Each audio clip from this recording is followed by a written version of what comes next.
സുഭഗമോർമകൾ പീലി നീർത്തുന്ന കാലം പാദമുദ്രകൾ നീർത്തടാകങ്ങളാകും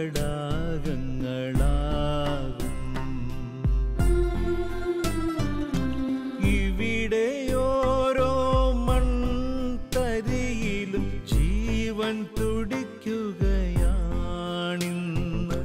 പൂർവഗാമികൾ ചോരവീരായി തന്നതിൻ സുഹൃതം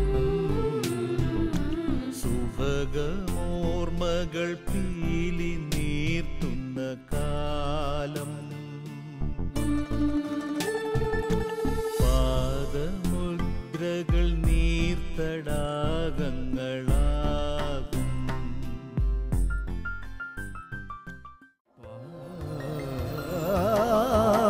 പാദമുദ്രകൾ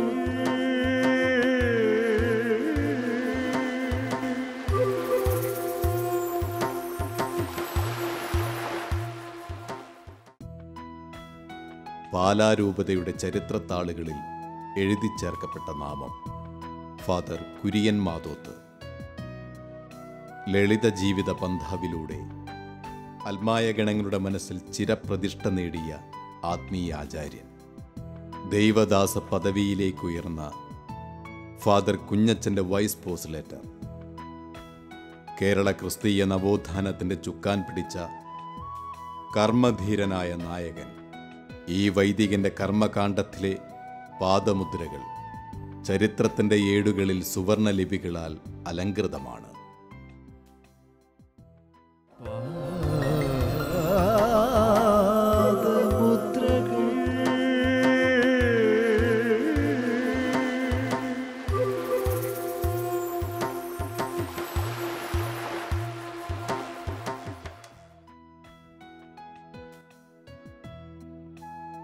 സമൂഹത്തിലെ അശരണരായ ഒരുപറ്റം ജനസമൂഹത്തിലേക്ക് ഇറങ്ങി. അവർക്ക് മുന്നേ സമരമുഖത്തെന്ന പോലെ മുൻനിരയിൽ നിന്ന് അവർക്ക് വേണ്ടി പൊരുതി നേടിയ അവകാശങ്ങൾ ഇന്ന് ഈ സമൂഹത്തിൻ്റെ ഉന്നതിക്ക് കാരണമായി നിലകൊള്ളുന്നു. ദളിത് ക്രൈസ്തവർക്ക് വേണ്ടി പ്രവർത്തന നിരതനായിരുന്ന വാഴ്ത്തപ്പെട്ട കുഞ്ഞച്ചൻ്റെ കാൽപ്പാടുകളെ പിന്തുടർന്നുകൊണ്ട് തന്നെയാണ് മാതോത്തച്ഛൻ തൻ്റെ പിൻകാല പ്രവർത്തനങ്ങളിൽ വ്യാപരിച്ചത്. ബഹുമാനപ്പെട്ട മാതോത്തച്ഛനെ കുറിച്ച് പറയുമ്പോൾ പാലാരൂപതയിലെയും കേരളത്തിലെ ദളിത് കത്തോലിക്കർക്ക് വേണ്ടി ഒത്തിരിയേറെ കാര്യങ്ങൾ ചെയ്ത വ്യക്തിയാണ്. പാലാരൂപത ഡയറക്ടറായി 77 മുതൽ 88 വരെയും സേവനമനുഷ്ഠിച്ച അദ്ദേഹം 1955 ACMS എന്ന പേരിൽ സംഘടന രൂപം കൊള്ളുകയും രാമപുരത്ത് അതിൻ്റെ നേതൃത്വം ബഹുമാനപ്പെട്ട വാഴ്ത്തപ്പെട്ട കുഞ്ഞച്ചനാണ് ഏറ്റെടുത്ത് നടത്തിക്കൊണ്ടിരുന്നത്. അതിനുശേഷം പാലാ രൂപതയിലേക്ക് മാറിക്കഴിഞ്ഞപ്പോൾ ഈ 77 മുതൽ 88 വരെയും ബഹുമാനപ്പെട്ട മാതോത്തച്ഛനെ ചുമതലയേൽക്കുകയും രൂപതാതലത്തിൽ ഡയറക്ടറാകുകയും സ്റ്റേറ്റ് തലത്തിൽ അതിനുവേണ്ടി അവകാശ സമരങ്ങൾക്ക് വേണ്ടി രൂപം കൊടുത്ത സമിതിയുടെ ദളിത് ക്രൈസ്തവ ആക്ഷൻ കൗൺസിലിൻ്റെ ജനറൽ കൺവീനറായിരുന്നുകൊണ്ട് കത്തോലിക്ക കോൺഗ്രസുമായി ചേർന്ന് ഒന്നിച്ച് പ്രവർത്തനം നടത്തുകയും ചെയ്തു. അങ്ങനെ അവകാശങ്ങൾക്ക് വേണ്ടി ശക്തമായ പ്രവർത്തന പരിപാടികളും എഴുത്തുകളും അദ്ദേഹം നടത്തിയിട്ടുണ്ട്. പത്രങ്ങളിലൂടെയും മാസികകളിലൂടെയും ഈ വിഷയങ്ങൾ ജനങ്ങളുടെ മനസ്സുകളിൽ എത്തിക്കുവാൻ അദ്ദേഹം അക്ഷീണം പണിയെടുത്തിട്ടുണ്ട്. അതിനുശേഷം രൂപത ഡയറക്ടർ സ്ഥാനത്ത് മാറിയെങ്കിലും ഈ ജനസമൂഹത്തെ വളരെയധികം സ്നേഹിക്കുകയും അവർക്ക് വേണ്ടി പ്രവർത്തിക്കുകയും ചെയ്തിട്ടുണ്ട്. രാമപുരത്തായിരിക്കുമ്പോഴും ബഹുമാനപ്പെട്ട വാഴ്ത്തപ്പെട്ട കുഞ്ഞച്ചൻ്റെ വൈസ് പ്രസിഡൻ്റായിരുന്നു കൊണ്ടും ഈ ജനസമൂഹത്തിൻ്റെ പ്രത്യേകിച്ച് രാമപുരം പരിസരത്തുള്ള ഇടവകളിലെയും ദളിത് കത്തോലിക്കരുടെ ആത്മീയവുമായിട്ടുള്ള പ്രശ്നങ്ങളുമായി വളരെയധികം ബന്ധപ്പെടുകയും ചെയ്തിട്ടുണ്ട്. ആരെങ്കിലും ചെന്ന് കുമ്പസാരിക്കണമെന്ന് പറയും, കുർബാന കൈക്കൊള്ളണമെന്ന് പറഞ്ഞാലും, ആശുപത്രിയിലാണെന്ന് പറഞ്ഞാലും, ക്ഷീണിതനാണെങ്കിൽ പോലും അവിടെയെല്ലാം ഓടിയെത്തി അവിടെ ആവശ്യങ്ങൾ നിർവഹിച്ചു കൊടുത്തിട്ടുണ്ട്. മാത്രമല്ല തന്നെ കാണാനായിട്ട് ധാരാളം ആളെന്ന് പറഞ്ഞാൽ ദളിത് കത്തോലിക്കരായിട്ടുള്ള ധാരാളം ആളുകൾ രാമപുരം പള്ളിയിൽ ചെന്നുകൊണ്ടിരുന്നു. അവിടെ ചെല്ലുമ്പോൾ മാതോത്തച്ഛനെ കാണണമെന്ന് പറയാൻ അദ്ദേഹം സുസ്മേരവതനായി ഇറങ്ങി വന്ന് അവരുമായിട്ട് സംഭാഷണം അകത്തിരുത്തിയും പുറത്തുനിന്ന് സംഭാഷണങ്ങൾ നടത്തിയിട്ടുണ്ട്. ഞാൻ ഈ കാലം അത്രയും പ്രവർത്തനം അച്ഛനുമായിട്ട് നടത്തിയ അവസരത്തിൽ പോലും ഒരിക്കലും അച്ഛൻ ദേഷ്യപ്പെടുന്നൊരു സ്വഭാവം അച്ഛൻ്റെ ഭാഗത്തുനിന്ന് ഉണ്ടായിട്ടില്ല. പലരും അച്ഛൻ്റെ ഇടയിൽ കുമ്പസാരിച്ചിട്ട് പറഞ്ഞിട്ടുണ്ട്, അച്ഛൻ്റെ ഇടയിൽ കുമ്പസാരിക്കുവാനായിട്ട് വളരെയധികം ഇഷ്ടപ്പെടുന്നു എന്ന്. കാരണം വളരെ നല്ല ഉപദേശങ്ങളും നല്ല നിർദ്ദേശങ്ങളും അച്ഛൻ്റെ ഭാഗത്തുനിന്ന് ലഭിക്കുന്നു എന്ന്. അങ്ങനെ ഒരു ജനസമൂഹത്തിൻ്റെ ആത്മീയമായ ആ നേട്ടങ്ങൾക്ക് വേണ്ടി, ആത്മീയമായ വളർച്ചയ്ക്ക് വേണ്ടി അച്ഛൻ്റെ പ്രവർത്തനങ്ങൾ നടന്നു. കൂടാതെ അവരുടെ അവകാശങ്ങൾക്ക് വേണ്ടിയുള്ള സമരപരിപാടികളും പോരാട്ടങ്ങളുടെയും മുൻപന്തിയിൽ അദ്ദേഹം ഉണ്ടായിരുന്നു. ആ കാലഘട്ടങ്ങളിലാണ് ഈ സംഘടന ഒരുവിധം അറിയപ്പെട്ടു തുടങ്ങിയത്. അങ്ങനെ കേരളത്തിൽ എല്ലാ വിവിധ യോജിക്കാവുന്ന സംഘടനകളെല്ലാം യോജിപ്പിച്ചുകൊണ്ടാണ് ദളിത് ക്രൈസ്തവ ആക്ഷൻ കൗൺസിൽ രൂപം കൊടുത്ത് അതിന് ജനറൽ കൺവീനറായിരുന്നുകൊണ്ട് നല്ലൊരു പ്രവർത്തനം അദ്ദേഹത്തിന് നടത്തുവാനായിട്ട് സാധിച്ചു. മാത്രമല്ല ആ കുട്ടികളുടെ വിദ്യാഭ്യാസ രംഗത്ത് ആ കാലഘട്ടത്തിൽ പ്രീ ഡിഗ്രി ഉള്ള സമയമാണ്. വളരെയധികം കുട്ടികൾക്ക് അഡ്മിഷൻ ലഭിക്കാതെ വരുമ്പോൾ അച്ഛൻ്റെ അടുക്കൽ ചെല്ലും. അച്ഛൻ ബന്ധപ്പെട്ടുകൊണ്ട് ആ കുട്ടികൾക്ക് പ്രീ ഡിഗ്രി അഡ്മിഷൻ വാങ്ങിക്കൊടുക്കുവാനും ഡിഗ്രിക്ക് അഡ്മിഷൻ വാങ്ങിക്കൊടുക്കുവാനും അവരുടെ പഠനങ്ങളിൽ ശ്രദ്ധ കേന്ദ്രീകരിക്കുവാൻ സാധിച്ചിട്ട് സൺഡേ സ്കൂൾ വഴി അധ്യാപകരെ ഈ കുട്ടികളുടെ പഠനത്തിന് വേണ്ട ശ്രദ്ധ ചെലുത്തണമെന്ന് ആവശ്യപ്പെടുകയും അതിനെന്തെങ്കിലും ധനസഹായം ആവശ്യമുണ്ടെങ്കിൽ അദ്ദേഹം നൽകുകയും ചെയ്തിട്ടുണ്ട്. ക്രിസ്തീയതയുടെ അന്തസത്ത എന്തെന്നും അതിൻ്റെ കർമ്മം എന്തെന്നും ഇതര ജനവിഭാഗങ്ങൾക്ക് ബോധ്യം വരത്തക്ക വിധമുള്ള പ്രവർത്തനം കൊണ്ട് ആളുകളുടെ മനസ്സിലേക്കിറങ്ങി സഭയുടെ കാഴ്ചപ്പാടുകൾക്കുമേൽ ഈ വൈദികൻ തൻ്റെ കർമ്മം കൊണ്ട് വെള്ളവും വളവുമേകി. അക്ഷരം കൊണ്ട് സഭയിലും സമൂഹത്തിലും കാഴ്ചവെച്ച കർമ്മധീരമായ ഇടപെടലുകൾ ഒരു കാലത്തെ കൂട്ടിനായി കൂടെ ചേർത്ത് അച്ഛൻ മുന്നോട്ടു ഗമിച്ചു. മാധോത്തച്ഛൻ എന്നറിയപ്പെടുന്ന റവറൻഡ് ഡോക്ടർ കുര്യൻ മാധോത്ത് രാമപുരംകാരുമായിട്ട് പരിചയപ്പെട്ടിട്ട് ഏതാണ്ട് 45 വർഷത്തിലേറെയായി. ഈ രാമപുരംകാരുമായിട്ട് ഒന്നായിട്ട് ഒരു കുടുംബക്കാരെ പോലെ അദ്ദേഹം ജീവിച്ചു വരികയായിരുന്നു. ഒരുപക്ഷെ അദ്ദേഹത്തിൻ്റെ ഔദ്യോഗിക കാലാവധി പ്രവർത്തനങ്ങൾ ഏറ്റവും കൂടുതൽ നടന്നിട്ടുള്ളതിൻ്റെ രാമപുരത്ത് തന്നെയാണ്.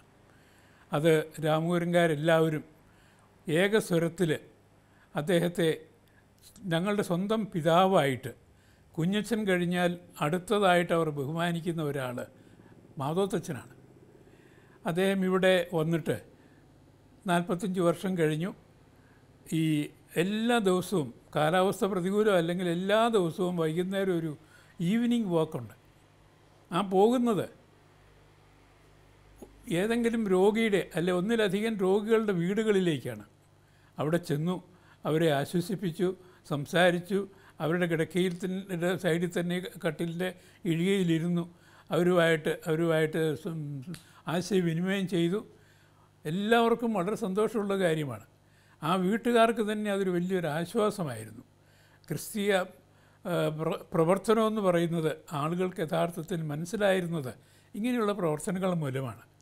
ഈ വൈകുന്നേരത്തെ ഈ ഈവനിങ് വാക്കുകൊണ്ട് അദ്ദേഹം ഈ ഇടവക ജനത്തെ മുഴുവൻ കയ്യിലെടുത്തു എന്ന് പറഞ്ഞാൽ അതിൽ വലിയ തെറ്റൊന്നുമില്ല. അത്രമാത്രം ഇടവക്കാർക്ക് ഏറ്റവും പരിചയമുള്ള, ഏറ്റവും നല്ലൊരു സുഹൃത്തായിട്ട്, ഏറ്റവും നല്ലൊരു നായകനായിട്ട് അദ്ദേഹം പ്രവർത്തിച്ചിരുന്നു. മാധോത്തച്ഛനെ കുറിച്ച് രാമപുരംകാർക്കുള്ള മറ്റൊരു അഭിപ്രായം ഇതാണ്. അത് മറ്റാരുമായിട്ടല്ല അദ്ദേഹത്തെ താരതമ്യം ചെയ്യുന്നത്.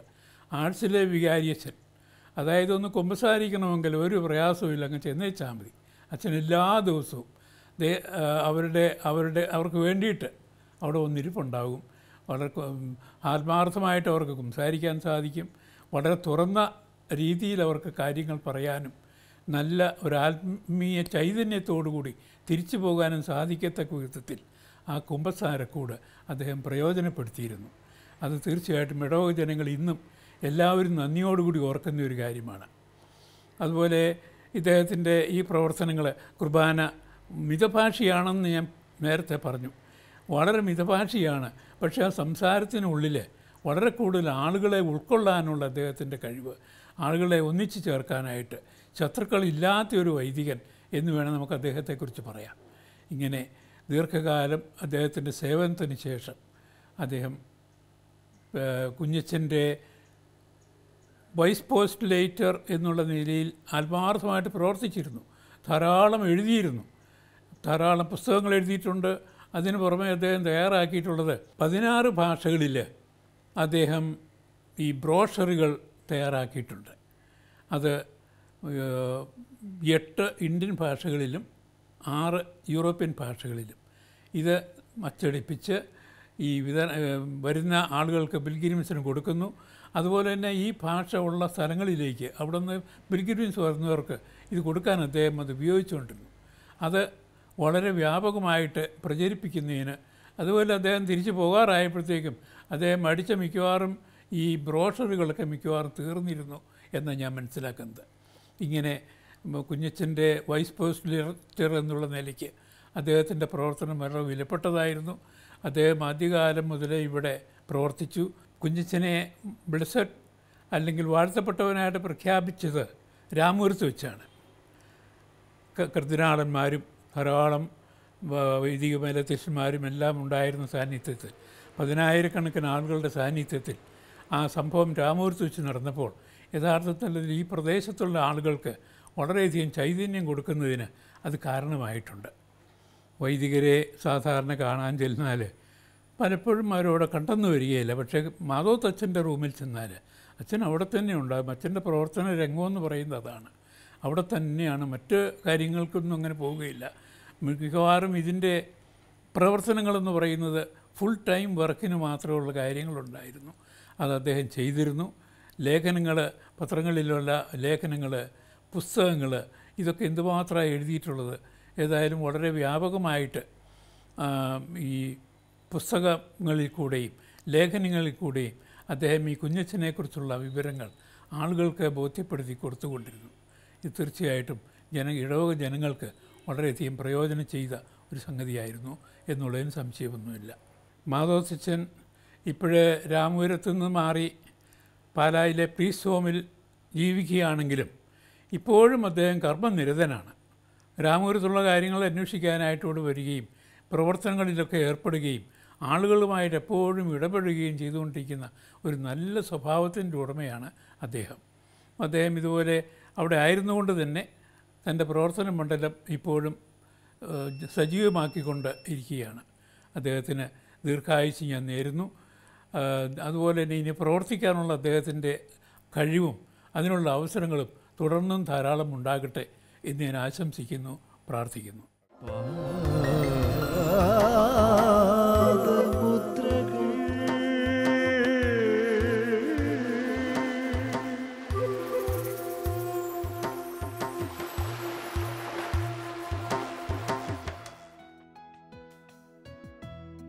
ഗ്രന്ഥകർത്താവ് എന്ന നിലയിലും ഫാദർ കുര്യൻ മാധോത്ത് തൻ്റെ കർമ്മകാണ്ഡം പ്രബുദ്ധമാക്കുകയായിരുന്നു. അക്ഷരം കൊണ്ട് ആത്മീയ അഗ്നി ജ്വലിപ്പിച്ച ഈ വൈദിക ശ്രേഷ്ഠൻ സഭയുടെ ആധികാരികതയ്ക്ക് ആക്കം കൂട്ടി. വാഴ്ത്തപ്പെട്ട കുഞ്ഞച്ചനെക്കുറിച്ച് മാധോത്തച്ഛൻ എഴുതിയ ലേഖനങ്ങളും പഠനങ്ങളും ക്രിസ്തീയതയ്ക്ക് ഏറെ ആഴം കാണിച്ചു തരുന്നതായിരുന്നു.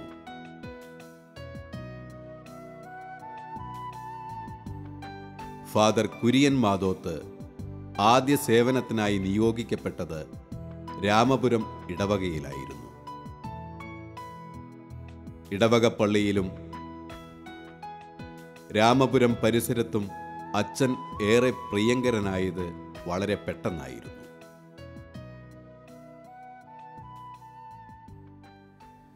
റവറൻ ഡോക്ടർ കുര്യൻ മാധവത്തച്ഛനുമായിട്ട് എനിക്ക് ഏതാണ്ട് 1960 മുതൽ പരിചയമുണ്ട്. മൈനർ സെമിനാരിയിൽ ഞങ്ങൾ സീനിയറും ജൂനിയറുമായി പഠിച്ച കാലഘട്ടത്തിൽ. അതിനുശേഷം ഞങ്ങൾ ആലുവ സെമിനാരിൽ ഒരുമിച്ച് പഠിച്ചിട്ടുണ്ട്. പിന്നീട് റോമിലും അദ്ദേഹം ഞങ്ങളുടെ സീനിയർ സ്റ്റുഡൻറ്റും ഞങ്ങളുടെ വലിയ സഹായിയുമായിരുന്നു. കുര്യൻ മാധവത്തച്ഛൻ 72 മറ്റോ പട്ടം കിട്ടി തിരിച്ചിവിടെ എത്തിക്കഴിഞ്ഞപ്പോൾ രാമപുരത്ത് കൊച്ചച്ഛനായിട്ട് ഏതാണ്ട് 1 വർഷത്തോളം ശുശ്രൂഷ ചെയ്തു. അതിനുശേഷം അദ്ദേഹം ഉപരിപഠനാർത്ഥം റോമിൽ പോകുകയും ദൈവശാസ്ത്രത്തിൽ ഡോക്ടറേറ്റ് എടുത്ത് തിരിച്ചു വന്ന് പിതാവിൻ്റെ സെക്രട്ടറി ആയിട്ടും അതിനുശേഷം കുഞ്ഞച്ചൻ്റെ വൈസ് പോസ്റ്റ് ഡയറക്ടറായിട്ട് ചാർജ് എടുത്തു. ഏതാണ്ട് 28 വർഷത്തോളം അദ്ദേഹം വളരെ നിസ്വാർത്ഥമായ വളരെ ഫലപ്രദമായ സേവനം ഇവിടെ ചെയ്യുകയുണ്ടായി. ഇതിനിടയിൽ അദ്ദേഹത്തിൻ്റെ വല്ലാത്തൊരു ശ്രമം കൊണ്ട് തന്നെയാണ് അൽഫോൻസാമയുടെ കോഴ്സ് റോമിലെ ദ്രുതഗതിയിൽ നടത്തപ്പെടുവാനിടയായത്. ഇവിടെ ആയിരുന്ന കാലത്ത് ഏതാണ്ട് വളരെ അപ്രസക്തമായി കിടന്നിരുന്ന കുഞ്ഞച്ചൻ്റെ കോഴ്സ് അദ്ദേഹത്തിൻ്റെ നിരന്തരമായ ശ്രമം കൊണ്ട്, അധ്വാനം കൊണ്ടത് കൂടുതൽ വെളിച്ചം കാണുകയും ഫലപ്രദമായ രീതിയിൽ അതിൻ്റെ എല്ലാ പ്രവർത്തനങ്ങളും നടത്തുകയും ഒടുവിൽ അദ്ദേഹം കുഞ്ഞച്ചനെ വാഴ്ത്തപ്പെട്ടവനായി പ്രഖ്യാപിക്കുന്നത് വരെയുള്ള കാലഘട്ടത്തിൽ അതിന് പിന്നിൽ പ്രവർത്തിച്ച ഏറ്റവും ശക്തമായ കരങ്ങൾ കുര്യൻ മാധവത്തച്ഛൻ്റേതാണ്. ഞാനിവിടെ വികാരിയായിട്ട് വരുന്നത് 2009 ഫെബ്രുവരി മാസത്തിലാണ്. ഞങ്ങൾ ഒരുമിച്ച് ഏതാണ്ട് 7 വർഷത്തോളം രാമപുരത്തുണ്ടായിരുന്നു. ഈ അവസരത്തിൽ കുഞ്ഞച്ചൻ്റെ കോഴ്സ് ലോകമെമ്പാടും അറിയപ്പെടുവാനും ഭാവിയിൽ കുഞ്ഞച്ചനെ വിശുദ്ധനായിട്ട് നാമകരണം ചെയ്യപ്പെടുവാനും ഒക്കെയുള്ളതായ ആ ശ്രമത്തിൻ്റെ നടുനായകത്വം വഹിച്ചുകൊണ്ടിരുന്നത് പ്രിയപ്പെട്ട കുര്യച്ചനാണ്. 75 വയസ്സായപ്പോൾ രൂപതയുടെ കാനോനിക നിയമം അനുസരിച്ച് അദ്ദേഹം റിട്ടയർ ചെയ്യുകയും വൈദിക മന്ദിരത്തിലേക്ക് പോകുകയും ചെയ്തപ്പോൾ അദ്ദേഹത്തിന് പകരമായി റവറൻ ഡോക്ടർ സെബാസ്റ്റ്യൻ നടുത്തരം പുതിയ വൈസ് പോസ്റ്ററേറ്റായിട്ട് ചാർജ് എടുത്തു. മാധോത്തച്ഛൻ്റെ ഇടവക ജീവിതകാലം അതിരറ്റ ആവേശോജ്വലമായിരുന്നു. ഇടവകയുടെ ആത്മീയ ആഴം കാണുവാൻ കഠിന പ്രയത്നം ചെയ്ത നല്ല ഇടയനായി അനുവർത്തിച്ചിരുന്നു ഫാദർ കുര്യൻ മാധോത്ത്. ആദർശധീരമായ മുന്നേറ്റങ്ങൾ കൊണ്ട് കേരളത്തിൻ്റെ മതബോധന രംഗത്ത് വ്യക്തമായ ദിശാബോധം നൽകാൻ കഴിഞ്ഞ കുര്യനച്ഛൻ്റെ കാലം ഓർത്തെടുക്കുന്നു സഹവൈദികനായ റവറൻ ഫാദർ തോമസ്. 1966 മാർച്ച് മാസം 12-ാം തീയതി വൈദികനായി പാലാരൂപതയിൽ വൈദികനായി അഭിഷേകം കിട്ടിയ എനിക്ക് ഇടവക ജീവിതത്തിൽ ഏറ്റവും കൂടുതൽ പ്രചോദനം നൽകിയ ഒരു വ്യക്തിയാണ് റവറൻ ഫാദർ കുര്യൻ മാധോത്ത്. 1973 ഞാൻ അദ്ദേഹത്തെ പരിചയപ്പെടുന്നതെങ്കിലും അദ്ദേഹത്തിൻ്റെ സേവനവേദികൾ എല്ലാം തന്നെ ഇടവക ജീവിതത്തെ കർമ്മോത്സവമാക്കാൻ പ്രേരിപ്പിക്കുന്നതായിരുന്നു. അദ്ദേഹം ആദ്യം സൺഡേ സ്കൂളിൻ്റെ ഡയറക്ടറും അതോടൊപ്പം തന്നെ പിന്നീട് ചെറുപ്പ മിഷൻ ലീഗിൻ്റെ ഡയറക്ടറും പിന്നീട് DCMSൻ്റെ ഡയറക്ടറുമായി അവരോധിച്ച കാലങ്ങളിൽ ഇടവകയെ വിശ്വാസ സമൂഹത്തിൻ്റെ ആഴത്തിൽ വളരെ ജനിപ്പിച്ച് വളർത്തി വലുതാക്കി ഈശോയ്ക്ക് സമർപ്പിക്കുവാനുള്ള ഒരു വലിയ വിളിക്ക് ഈ അച്ഛൻ ഇടവക ജനങ്ങൾക്ക് മുഴുവൻ ഇടവയിലെ വൈദികർക്കെല്ലാം ഒരു മാതൃകയാകുകയും പ്രചോദനമായിരുന്നു എന്നാണ് എൻ്റെ ഉത്തമമായ ബോധ്യം. വിശ്വാസത്തിൽ അധിഷ്ഠിതമായ ജീവിതത്തിലൂടെ മാത്രമേ ഈ ലോകത്തിലെ സ്വർഗരാജ്യമാകുന്ന ഇടവകയെ കർത്താവിന് സമർപ്പിക്കാൻ സാധിക്കുകയുള്ളൂ. വിശ്വാസം അതിൻ്റെ ആഴത്തിൽ നിന്ന് പഠിച്ച് അറിവിലൂടെയും ബോധ്യത്തിലൂടെയും സാക്ഷ്യത്തിലൂടെയും കർത്താവിന് സാക്ഷ്യം വഹിക്കുവാനുള്ള ഒരു പരിശീലനം വളർന്ന തലമുറയ്ക്ക് കൊടുക്കുവാൻ ബഹുമാനപ്പെട്ട കുര്യച്ചൻ്റെ നേതൃത്വം ഞങ്ങളെല്ലാവരെയും സഹായിച്ചിട്ടുണ്ട്. അധികം പേർക്കും അറിവുണ്ട്, കുറേ പേർക്ക് ബോധ്യമുണ്ട്. പക്ഷേ ആ ബോധ്യം സാക്ഷ്യമാക്കി മാറ്റി അത് ലോകത്തിന് മുമ്പിൽ വിശ്വാസദാർഢ്യത്തോടെ with the courage of conviction അത് നടത്തുവാൻ പലർക്കും സാധിക്കുന്നില്ല. പക്ഷേ ആദർശങ്ങളിൽ ഉന്നതമായ ഒരു ജീവിതം നയിക്കുകയും എല്ലാ വൈദികർക്കും സൺഡേ സ്കൂൾ ഡയറക്ടർ എന്ന നിലയിൽ അദ്ദേഹം കൊടുത്ത പ്രചോദനവും ധാർമ്മിക പിന്തുണയും ഇടവകയെ ഒരു വിശ്വാസ സമൂഹമാക്കി മാറ്റുവാനും ഒരു പ്രേക്ഷിത സമൂഹമാക്കുവാൻ അദ്ദേഹത്തിൻ്റെ നേതൃത്വത്തിലുള്ള ചെറുപ്പ മിഷൻ ലീഗും ഞങ്ങളെല്ലാം വളരെ സഹായിച്ചിട്ടുണ്ട്. കുറേ കഴിഞ്ഞപ്പോൾ സമൂഹത്തിലെ അധകൃതരായ ആൾക്കാർക്ക് ലോകം കാര്യമായി ഗണിക്കാത്ത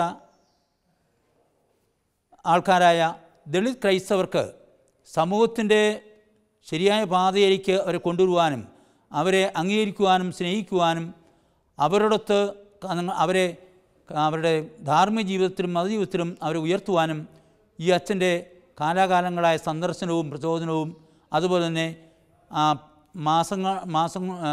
2-3 മാസങ്ങൾ കൂടുമ്പോൾ ഉണ്ടാകുന്ന അദ്ദേഹം വിളിച്ചു കൂട്ടുന്ന സമ്മേളനങ്ങളും സെമിനാറുകളും വളരെയധികം സഹായമായിട്ടെന്ന് പറയാൻ സാധിക്കും. ഞങ്ങൾക്ക് അതോടൊപ്പം എടുത്തു പറയേണ്ട ഒരു കാര്യം, വളരെയധികം ജോലി തിരക്കുണ്ടായിരുന്നിട്ടും ഈ അച്ഛൻ ഞങ്ങൾക്ക് വചനപ്രഘോഷണത്തിന് വേണ്ടി 4 സീരിയൽ പ്രസംഗ സഹായി പുസ്തകങ്ങൾ അച്ചടിപ്പിച്ച് നൽകിയിട്ടുള്ളതും വളരെ സഹായമാണെന്ന് എടുത്തു പറയേണ്ട ഒരു കാര്യമുണ്ട്. ഒരു നല്ല ആദർശ വൈദികനും പ്രാർത്ഥനാധിഷ്ഠിതമായ ജീവിതം നയിക്കുന്നവനും മറ്റുള്ള സേവന സന്നദ്ധനുമായ ബഹുമാനപ്പെട്ട കുര്യച്ചനെ എപ്പോഴും സ്നേഹത്തോടെ മാത്രമേ ഞങ്ങൾക്കെല്ലാം ഓർക്കുവാൻ സാധിച്ചിട്ടുള്ളൂ. അതുപോലെ തന്നെ വളർന്ന തലമുറ വിശ്വാസ ജീവിതത്തിൻ്റെ വിവിധ തലങ്ങളെക്കുറിച്ച് ആഴത്തിൽ പഠിക്കുവാൻ വേണ്ട സെമിനാറുകൾ, ചർച്ചാവേദികൾ, ധ്യാനങ്ങൾ എല്ലാം നടത്തുവാൻ ബഹുമാനപ്പെട്ട കുര്യച്ചൻ്റെ സ്നേഹപരമായ സാന്നിധ്യവും പ്രചോദനവും ഇടവൈദ്യർക്കെല്ലാം വളരെയധികം സഹായമായിട്ടൊന്ന് എടുത്തു പറയുവാൻ എനിക്ക് സന്തോഷമുണ്ട്.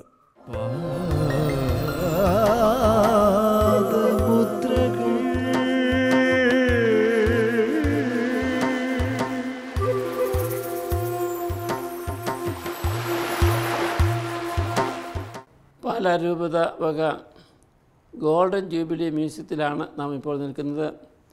ഇത് ഒരു പുരാവസ്തു മ്യൂസിയമാണ്. നമ്മുടെ പഴയ സാധനങ്ങൾ വീടുകളിലും സ്ഥാപനങ്ങളിലും ഒക്കെ ഉപയോഗിച്ചിരുന്നതും നമ്മുടെ ഈ സംസ്കാരം മുഴുവൻ നിലനിർത്തുന്നതുമായ പല സാധനങ്ങളും ഇന്ന് അപ്രത്യക്ഷമായിക്കൊണ്ടിരിക്കുകയാണ്. അത് ഒന്ന് സൂക്ഷിക്കേണ്ടത് നമ്മുടെ കടമയാണെന്ന് തോന്നി. പല സാധനങ്ങളും മറ്റ് കച്ചവടക്കാരും മറ്റും വാങ്ങിക്കൊണ്ടുപോയി വിദേശത്തേക്ക് കടത്തുന്നതായിട്ട് മനസ്സിലായി. അങ്ങനെയുള്ള ആ ഒരു സാഹചര്യത്തിൽ നമ്മളുടെ വസ്തുക്കളെ നമ്മൾ സൂക്ഷിച്ചില്ലെങ്കിൽ നമ്മുടെ സംസ്കാരം പിന്നീടുള്ള തലമുറയ്ക്ക് മനസ്സിലാക്കാൻ സാധിക്കാതെ വരും എന്ന ആ ഉത്തമ ബോധ്യത്തോടുകൂടി ഞാനൊരു വൈദിക വിദ്യാർത്ഥിയായിരുന്ന കാലത്തെ ആഗ്രഹിച്ച ഒരു സംഗതിയാണ് ഇന്നിപ്പോൾ ഈ മ്യൂസിയമായിട്ട് വന്നിരിക്കുന്നത്. റോമിൽ പഠിച്ചിരുന്ന കാലത്ത് തന്നെ എനിക്ക് ഈ ആശയമുണ്ടായിരുന്നു. ഞാനവിടെ ധാരാളം മ്യൂസിയങ്ങൾ കണ്ടിട്ടുണ്ട്. അവിടെ നമ്മുടെ വീടുകളിലെ പല സാധനങ്ങൾ ഇരിക്കുന്നത് ഞാൻ കണ്ടിട്ടുമുണ്ട്. ഇത് രൂപതയിലെ അധികാരികളെ, ബിഷപ്പും മറ്റുള്ളവരും സഹായിച്ചതുകൊണ്ട് ആണ് ഇത് ഇങ്ങനെ മ്യൂസിയം സംഘടിപ്പിക്കാനായിട്ട് സാധിച്ചത്. 1990 ഈ മ്യൂസിയം ആരംഭിച്ചത്. അതിനുശേഷം പിന്നീട് ഇത് കുറേ അധികം വളർത്തിയെടുക്കാനായിട്ട് സാധിച്ചു. എൻ്റെ കൂടെ എന്നോട് സഹകരിച്ച് പ്രവർത്തിച്ച ഒരു ഫാദർ ജെയിംസ് കൈപ്പമ്പിളാക്കൽ ഞങ്ങൾ ഒരുമിച്ച് നമ്മുടെ നാട്ടിലെ ഈ രൂപത്തിലെ എല്ലാ പുരാതന ദേവാലയങ്ങളിലും അതുപോലെ അനേകം പുരാതന വീടുകളിലും ഒക്കെ പോയി അവിടെ തട്ടുംപുറത്തും അതുപോലെ തന്നെ വീടുകളുടെ മുറ്റത്തും പരിസരങ്ങളിലും എല്ലാം തിരഞ്ഞ് അവരൊക്കെ ഉപേക്ഷിച്ച് കളഞ്ഞ ധാരാളം സാധനങ്ങൾ ഞങ്ങൾ കളക്ട് ചെയ്യുകയാണ് ചെയ്തത്. ആദ്യമൊക്കെ പലർക്കും വളരെ പുച്ഛമായിരുന്നു. പക്ഷേ പിന്നീട് മറ്റുള്ളവരെല്ലാം നമ്മളെ സഹായിച്ചു. ഇപ്പോൾ ഇത് മറ്റ് പല മ്യൂസിയങ്ങളിലുള്ളതിലും അധികം വ്യത്യസ്തങ്ങളായ വസ്തുക്കൾ ഇവിടെ പ്രദർശിപ്പിക്കുന്നുണ്ട്. അത് പല കാറ്റഗറികളിലായിട്ടാണ് നമുക്ക് കാണാൻ സാധിക്കുന്നത്.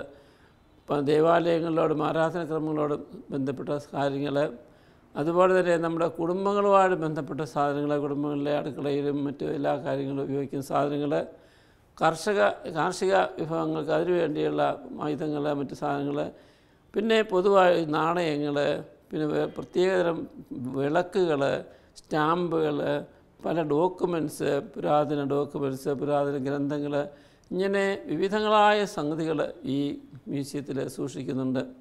ഇവിടെ ഇപ്പോഴും ഞാൻ എൻ്റെ ജോലിയിൽ നിന്ന് മറ്റ് ജോലികളിലൊക്കെ ഒരുമിച്ചെങ്കിലും അഭിമന്യ പിതാവിൻ്റെ ഈ ജോലി പിന്നെയും തുടരാനായിട്ട് എന്നെ അനുവദിച്ചിരിക്കുകയാണ്. ക്യൂറേറ്റർ എന്ന ആ ജോലിയാണിത്. ഇവിടെ ധാരാളം ആളുകൾ ഇന്ന് ഇവിടെ വരികയും പഠിക്കുകയും ചെയ്യുന്നുണ്ട്. സ്കൂളുകളിൽ നിന്നും മറ്റും കുട്ടികൾ ഗ്രൂപ്പായിട്ട് വരികയും അവർ ഇതെല്ലാം പറഞ്ഞു കൊടുക്കുമ്പോൾ അതെല്ലാം നോട്ട് ബുക്കിൽ എഴുതി കൊണ്ടുപോവുകയും ചെയ്യാറുണ്ട്. കാരണം അവർ പഠിക്കുന്ന പല സംഗതികളും കാണാനായിട്ട് ഇവിടെ നമുക്ക് സാധിക്കുന്നു.